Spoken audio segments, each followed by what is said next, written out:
Welcome to Residential Tech Talks. I'm Jeremy Glowacki, Executive Editor of Residential Tech Today. On this week's podcast, my guests are Immersive Gym founder Charles Pierce and Cedia's Senior Director of Strategic Partnerships, Ian Bryant. Ian is now in charge of Cedia Propel, which is an infinity program designed to connect Cedia members to new brands and products such as Immersive Gym in emerging categories like wellness, health and fitness and tech. Immersive Gym combines large video screens, short throw video projection, surround sound, and exercise equipment to create a workout studio like you've never seen before. Charles and Ian, thanks for joining me to talk fitness tech and Cedia Propel today. Hi, Jeremy. Great to be here. Thank you for asking. Thank you very much, Jeremy. Very excited to be here with you. Charles, you're zooming in from West London, and Ian, you used to be just a half an hour or so from me in Indianapolis, but now you're out walking the earth there, and you're in Prescott, Arizona. Yep, Prescott. That's right. Yeah, I guess say it the right way. So one of the rare positives of the global pandemic is how technology brings us all together. So this is great to be able to connect. And thanks for taking the time. I do want to start off with Ian with the first question, because Cedia Propel is really the reason why I know about Immersive Gym. I was on the press call when it was the program was introduced, and I was told that it was a affinity. I think I said infinity by accident before, but affinity program. I didn't know what that was. I was quickly Googling that as I was listening to the press conference. Can you explain for the benefit of our audience what an affinity program is for a trade association like Cedia? Yeah, and we're not completely a affinity program, or the Propel is. We kind of took from what an affinity program is and made it our own a little bit. But Propel is meant to be a mutually beneficial program for both emerging either manufacturers or service providers to get into the custom integration market, and also benefit Cedia members to get access to either products or services, and an exclusive access or some sort of a discount. So it's to drive innovation within the industry. I think for a long time we felt like other markets like the IoT and direct-to-consumer market have been thriving and expanding and growing, and the innovation inside of our industry has kind of slowed down a little bit. And this is what we're hoping will trigger some new products, new services, new ideas to come into our market. And Immersive Gyms was a perfect example of what we're looking for to help bring in new ideas and kind of reinvigorate what our integrators are doing for their clients. Yeah, and the inaugural members there in that launch were, of course, Immersive Gym, but also Bright, a smart sleep solution, and Ring, who was also a company that was very integrated already into the industry, I believe, but probably with new programs and that sort of thing.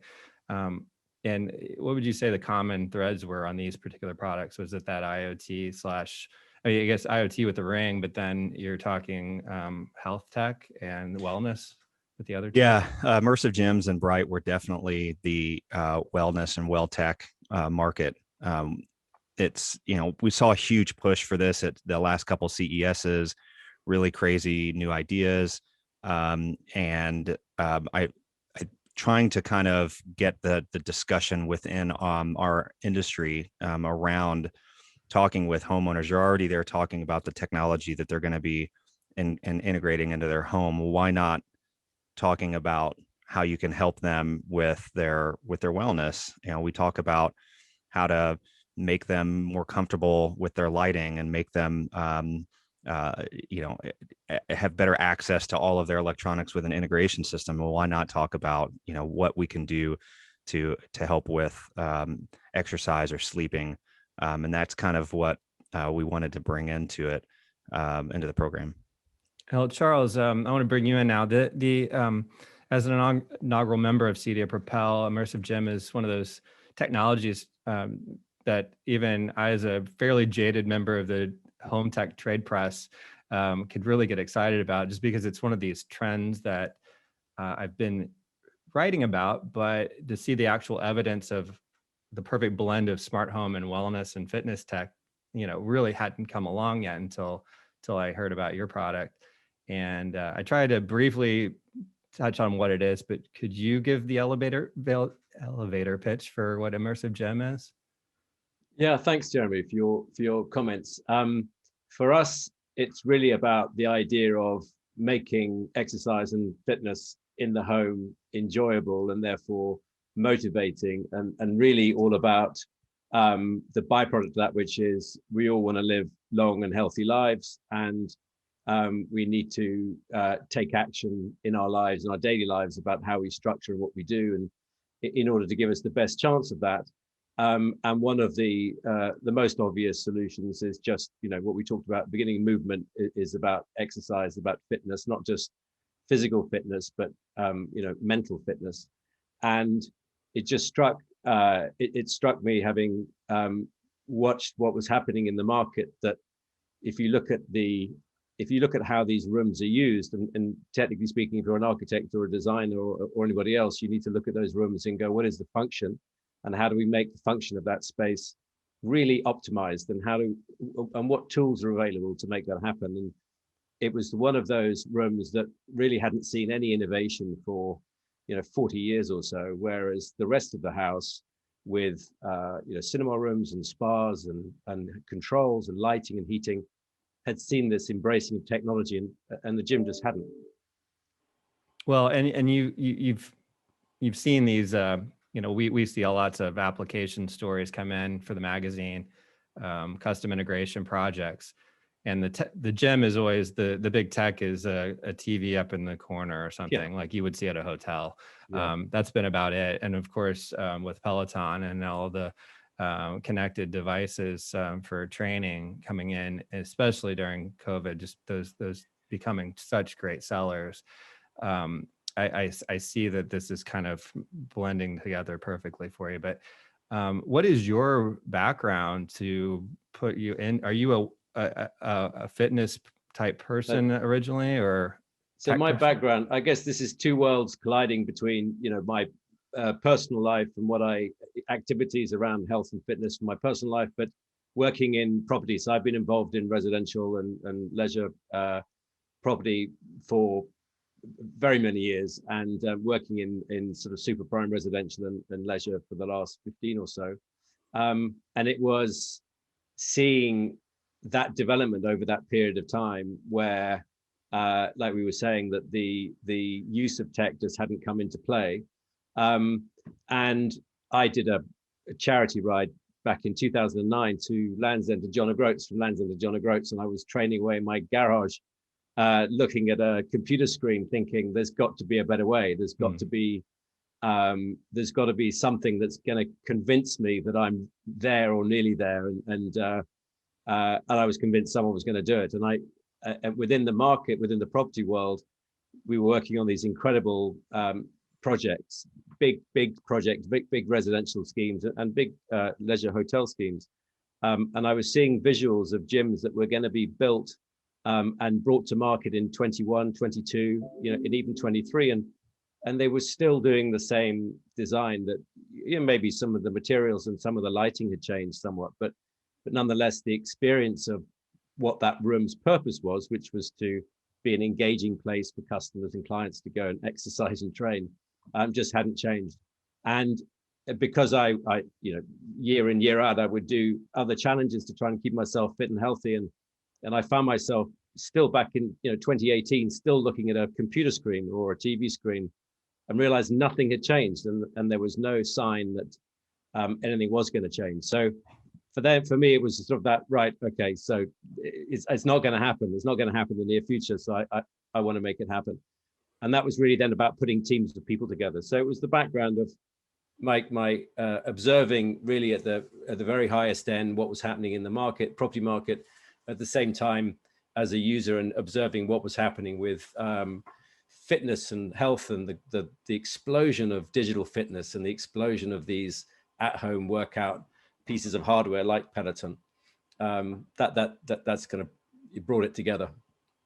So then we see the I've seen what it looks like in pictures. I still, those in the listening audience who may not have and don't know the product very well may still be kind of confused about what we're actually talking about here. But as I said, it's basically taking short throw projectors, So- multiple screens, Yeah.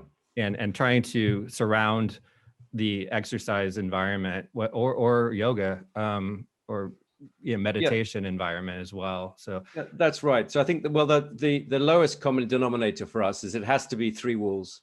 And the reason for that is that you want to be standing in the space, and you want to have your entire peripheral vision taken in by the content that you're looking at. So if that's yoga and you choose to do that on a beach in the Seychelles, then you want to be standing there and your entire field of vision is taken up with that image, and without wearing VR goggles, VR headsets, because of course that's quite difficult. We're a big fan of the VR technology, but we think for exercise and fitness, it's not right yet. They haven't got it cracked in terms of the design. So the 3 walls are absolutely critical. Then the ultra short throw projectors are really a function of how do you deliver that content in such a way that you can make the most of the space you're in. So what you want to have is that constant feeling of engagement. And so shadows, for example, are no good. And so ultra short throw projectors allow the most kind of the largest footprint within that space to remain unaffected by shadowing. Obviously, you can use LED screens. So that's the rationale behind the ultra short throw projectors. And then, of course, as you mentioned, I think you bring sound into it, and other facilities like body tracking cameras and the like. But yes, currently it's a physical space, so it's a room, it's a studio, or it's a gym, either retrofitted or designed from scratch. But like I say, minimum 3 walls. We have looked at the 4th wall. We think it's a bit of a red herring, and we don't think it's worth the investment because 99.9% of the benefits you're facing in a forward direction. So yeah, but they're in simple terms as the form, but it's really about that sensory emotional feeling you get by having your vision taken in. So if you're cycling along a coast road, you can look over to the left and see the coast to your left, or you can look to the right and see the mountains or whatever's there.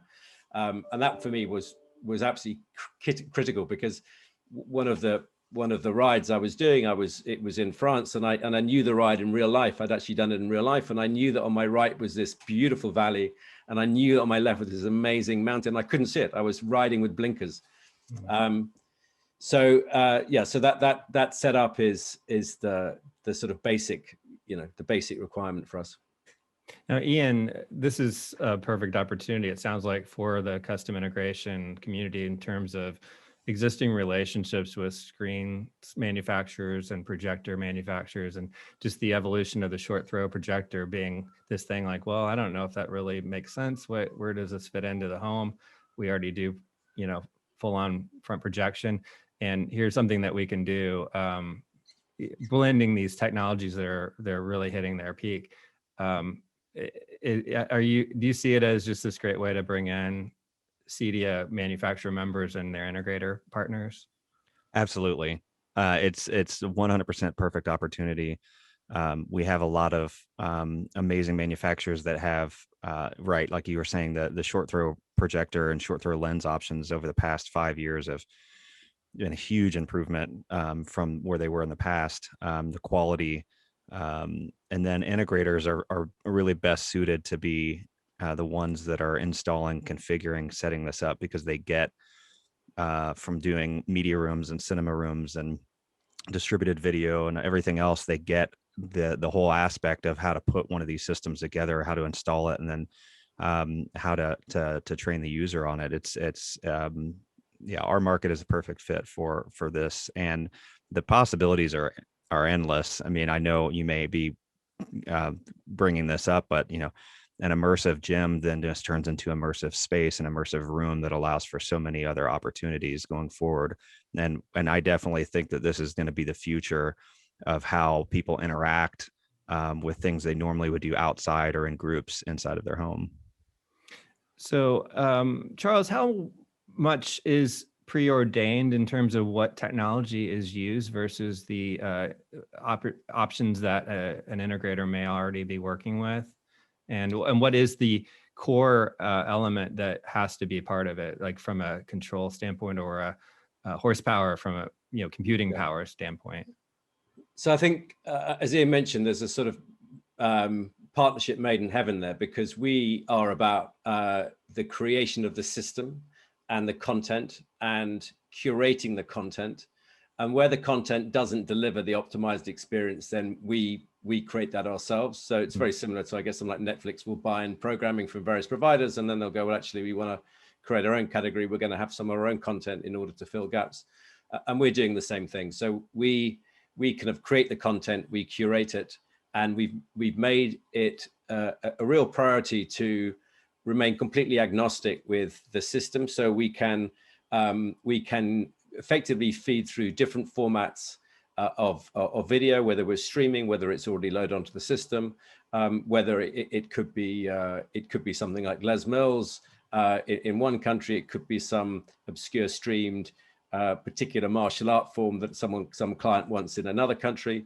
And we didn't want the system to be restricted, because each individual user will want to choose and curate their own experiences, and we want the system to be open to that.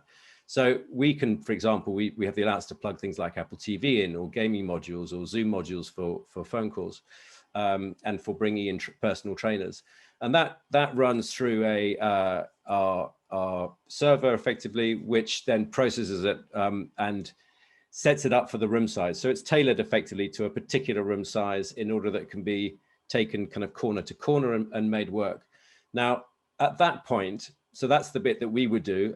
And the simple, clean line between us and the integrator then is saying, look, we're not into the projectors. We're not into the speakers necessarily. What we're into is making sure that the experience is delivered in the optimized way. So the quality of the visual is good enough. There's no shadowing. The sound is good enough. And that's where, as Ian mentioned, that the integrators, that's what they do all day, every day. They install, they maintain, and that's where their business model lies, is in that purchase, installation, and maintenance of that hardware equipment. And for us, in 10 years' time, maybe we won't be using ultra short throw projectors. Maybe there'll be another technology. And so that hardware element is very much outside of our interest, and the opportunity therefore is we can work with global integrators because they're on the ground locally doing all the physical stuff.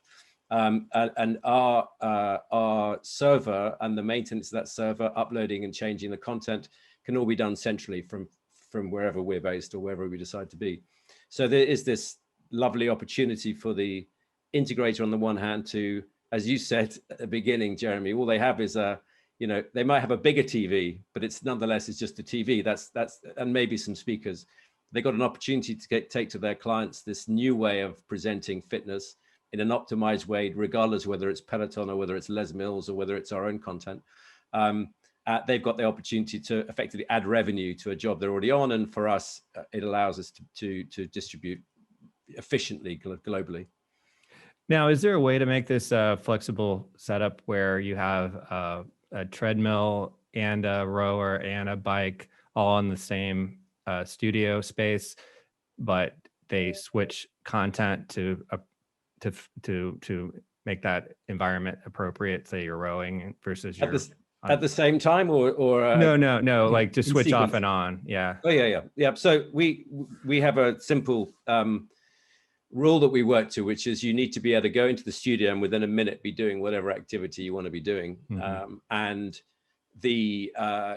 what we've done is we've split the system up into a gym, which is your connected hardware. So your bike, your runners, your rowers, your studio, which is all about kind of classes, high intensity classes, mat work, yoga, Pilates, all the mindfulness.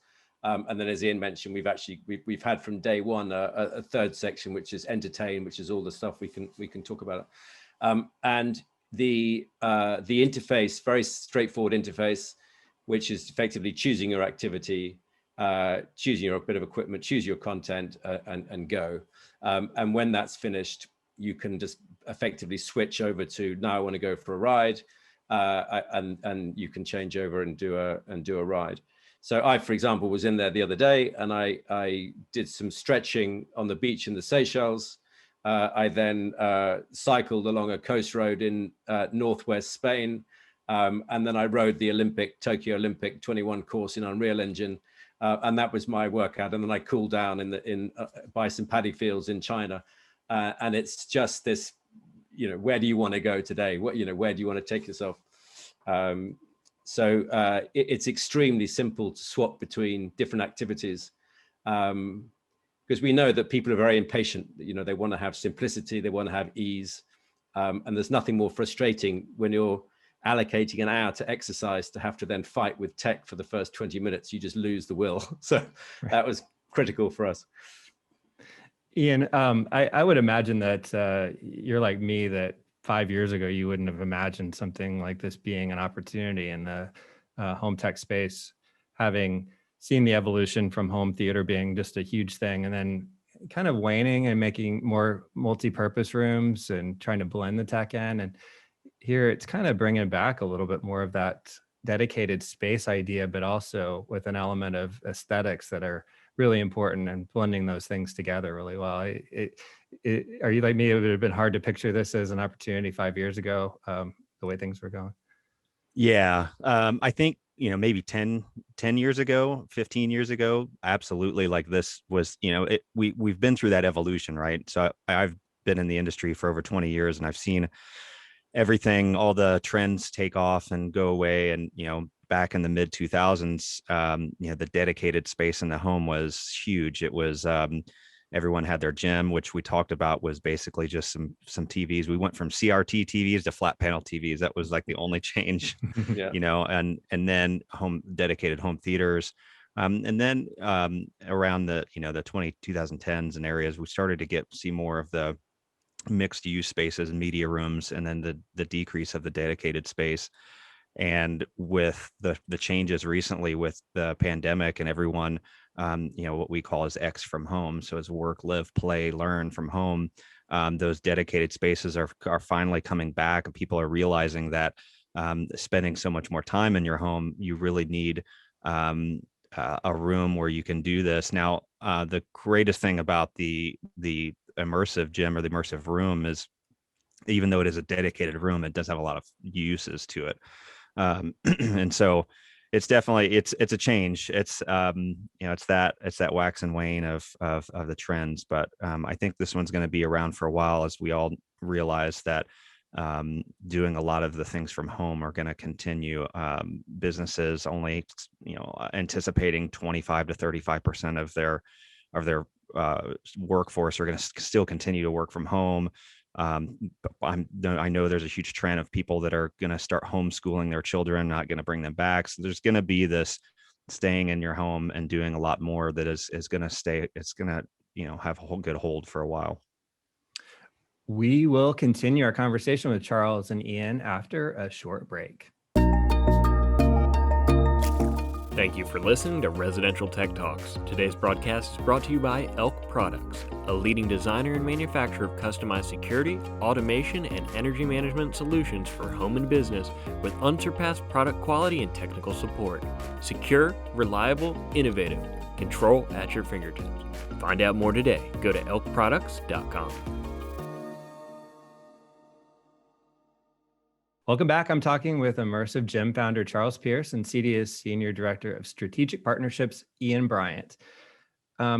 Charles, the early days of this technology, I've heard you say that there were some challenges, like syncing up with the rowing, for example, where you wanted to just have it immediately kick in. There was a little bit of lag. What have been the technological development challenges and solutions along the way as you brought this product to market?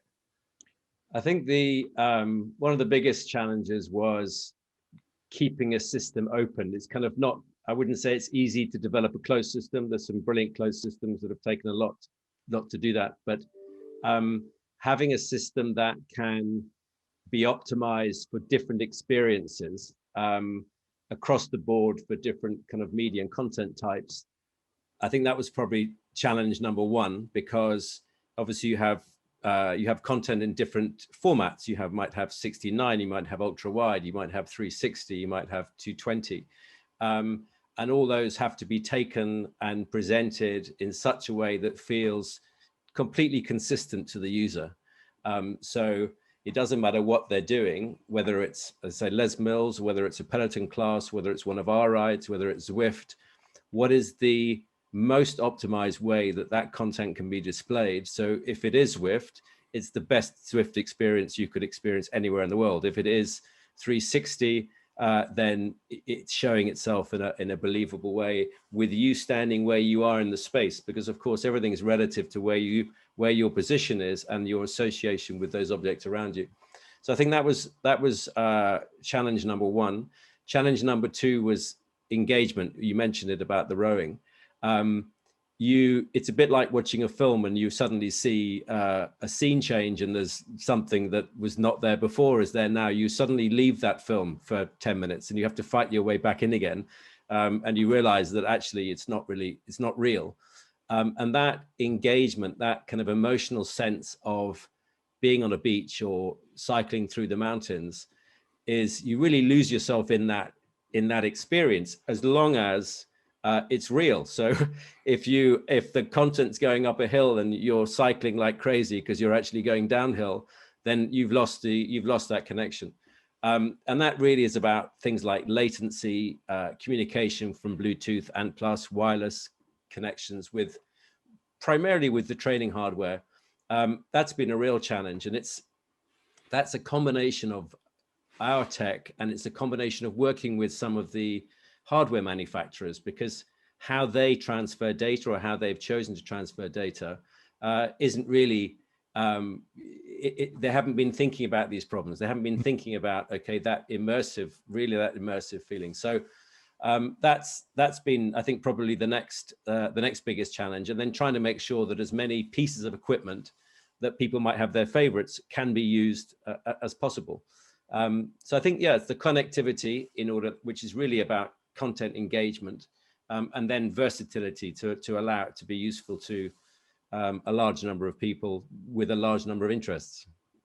One of the things that I heard you describe about this setup is the gamification aspect to it, and being able to have a one-on-one or whatever race, for instance. And that sounds like a great blending and a great motivator too for folks who love a video game experience, but want to get in better shape, to be able to put those together. So is that content providers that you're working with that enable those racing setups, or is that all custom content that you guys have created? Well, outside, I mean, you've got some providers at the moment where you can track other people's activities on software. So some of the cycling softwares do that. And you're kind of racing alongside them, and you can join them in a peloton, literally in a peloton, and race past them. Right. But one of the I think I mentioned we've recreated the Tokyo 21 Olympic rowing course. We've got a relationship with British Rowing here, and what we're able to do there, which is fantastic, is you can effectively pitch yourself against whomever you like in one of the lanes. So we have 8 lanes. And I can either choose a beginner, an intermediary, a world class, Olympic class, men, women, et cetera, and you can create this very dynamic environment. And what's fantastic, if you're an elite athlete, that's of course incredible, because you can race against the last 5 world champions and see how you fare. If particularly something like the Olympics coming up. But if you're working at, say, you're operating in schools or you're at home, you can effectively pitch yourself against anyone you like, and that's extremely motivating to track progress, see how you're kind of getting better at these things. And the gaming element, we're introducing gaming elements where you can have immersive gyms racing against each other, for example, or people in different places having a race with one another. And one of the reasons we're doing that is, one, that sense of community, but also, I'm sure you spotted this as well, the whole growth or the movement towards esports, this idea of how do you combine a real life sporting event with a virtual sporting event and make it truly engaging. And I think I've seen a few recently, and I think they've done a good job, but there's still a long way to go. I think there's still a big disconnect between that sense of emotion you get when you're filming somebody doing something in an avatar, but we're exploring that tech where actually the avatar becomes that individual. And so the gamification, where that's all heading, is really exciting. And as Ian says, I think that's what for us is exciting, is that it's not like we're going to set this down and go, there you go. It's an ever moving feast based on growing technology. And for us to be able to bring that technology in is just, you can see in time, esports activities, games, it's going to be something that we probably do more regularly with more of us engaging with it, I imagine. Ian, is that kind of what you're hinting at as far as other opportunities for this, or is there more to it that you're excited about as well? Yeah, I mean, I've talked with Charles about this before. I follow a lot of technology trends. One of which is an association called Forefront, and some of their visions of what they see. And one of the things that they talk about is that kind of a holodeck inside of the home is that is that space where it's a multi-use immersive space that you do so many things in. And I truly believe that this is kind of the beginning of that, is that immersive space in the home for multi-purpose use. But starting out with the gym is a perfect place to start. I mean, I wanted to say, if you ever heard someone say, well, I work out in the gym great, and I come home and I just can't get motivated, or over the winter, I hate running on a treadmill. And it's because they don't have that mental connection with what they're doing. It's more of a being robotic. And this is really of what the technology truly is doing, is bringing the emotion and bringing the everything kind of, again, it's the term immersive. It's you're throwing you into it. And I really believe, and here at Cedia, we believe that this kind of technology and this way of thinking is the future. Do you, what role do you see Cedia playing in helping members learn new skills, work with new technologies? The closest I can think about from this to another product that's been around for a while would be like a golf simulator product. And those have always been a nice premium piece inside a connected home. Are there other ways that Cedia is trying to do new trainings or just to promote through Propel opportunities that they may just not be thinking about like this? Absolutely. It's funny. I just had a meeting this morning. We're talking about some of the upcoming virtual events, webinars, and kind of educational events that we're planning for this year. The purpose of Propel also is to complete our internal life cycle of the topic. So the technology or the trend that the product or service represents will be then included into our standards and our white papers and our education, our certification, and wellness, well tech, and immersive spaces is 100% fits into that life cycle. So, we're planning on doing a virtual event coming up here pretty soon that we'll be announcing, that will be very specific about immersive spaces and well tech in general. And then after that, we'll start to phase it into our curriculum. So our education team will then work on figuring out how to include that into our design pathways, and then include it into our certification process as well. So that's where it really is for us, is the education of the Cedia member in the industry. Great. Charles, what would you say the best way for Cedia members, specifically custom integration industry folks, generally speaking, to get involved with Immersive Gym? What's the best starting point? Well, it's already, I think through the Propel program, we've already started engaging quite nicely with a number. And it typically, I'm not quite sure how they originate from Propel, but we get either an email or some kind of connection with somebody saying, heard about what you do, can we talk? And then typically we would set up a chat like this. We'd talk on Zoom or something like that. And we'd talk about what kind of clients they have, how it might fit in, what work they're doing, the kind of conversations that we are having. So we're sharing where there may be obstacles or barriers, or people saying, but we've always done it like this, why do we change? Those conversations that people have had 10 years ago with cinemas and lighting. And then really it's about identifying potential jobs with some partners. And I think that really brings out, there's a sort of natural filtering process then, because of course the reality is that the properties have to have a dedicated space, or they have to allocate a dedicated space for this. So by default, you end up in a certain market, and that automatically filters out some of the Cedia members.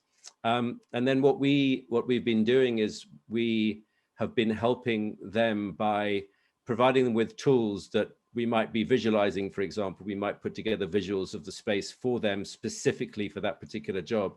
So they'll have tools that we have and some content that we already have that'll give them a general idea. But there's nothing like an owner having a visualization of their exact space with their windows and doors and staircases all in play. And they go, this is your room, this is your space, this is what it could look like for you. So we've been doing that already. And from there, you know, these jobs, they typically are 6 months to a 3-year life cycle between, depending on what stage they're at, if it's retrofit or new build. And then we go through the process like any other space with interior designers and architects and the like. So I think it's very typical for them. They wouldn't be the way that we would like to work. I think it'd be very typical for them. It won't be something new.